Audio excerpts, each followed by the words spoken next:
Hi, I just thought I'd tell you about an experience I had this week, which is quite a good reminder that in property you quite often don't have time to make your mind up if you want to grab a bargain.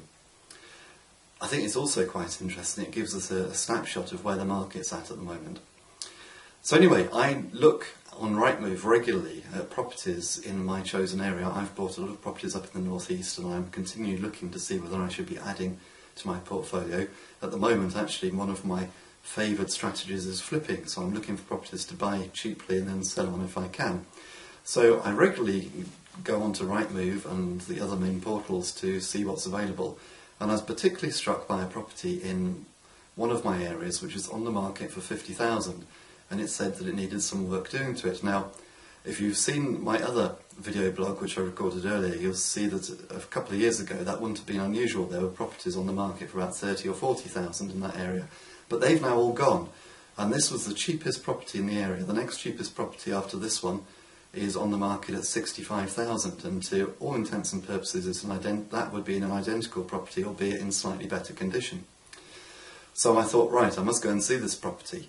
So I went all the way up to the northeast from Nottingham, and I looked at the property, and it needed a little bit of work doing to it. The kitchen was virtually non-existent. It was very small, and it comprised basically of a stainless steel sink unit in a floor unit. There was nothing there, was what I'm trying to say.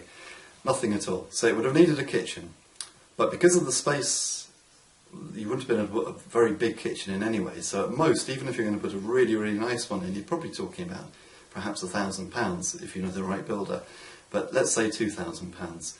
And that was pretty much actually all that needed doing to the property. Other than that, it was in quite good condition, and it wouldn't have needed very much at all. So with that and legal fees, at the very most, we're probably talking about £5,000, even if you wanted to go and redecorate it. And actually, it was in quite good decorative condition, so you might not even have needed to have done that.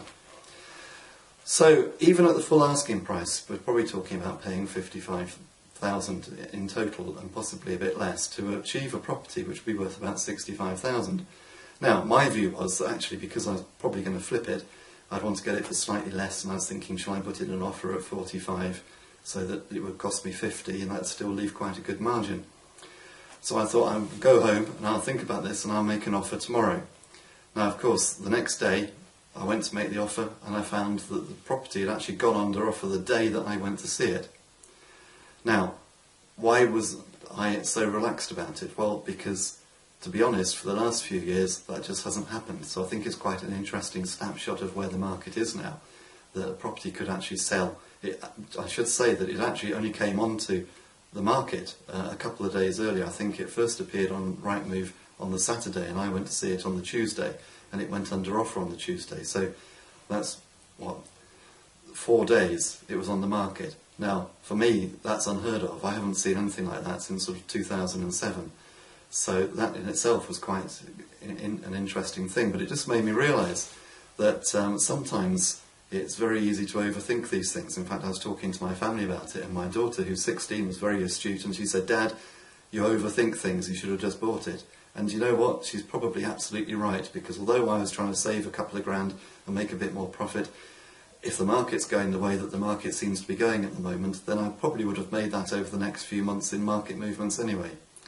But I suppose, like a lot of people, I'm getting my head around the idea that the market is now changing, and the people who are going to make the money and the people who are going to get the bargains are the ones who adapt to the market quickest.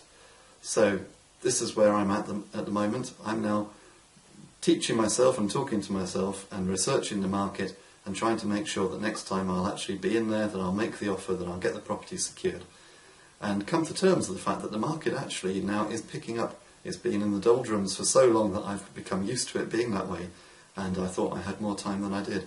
So there's a valuable lesson for me, and I hope you can benefit from it too.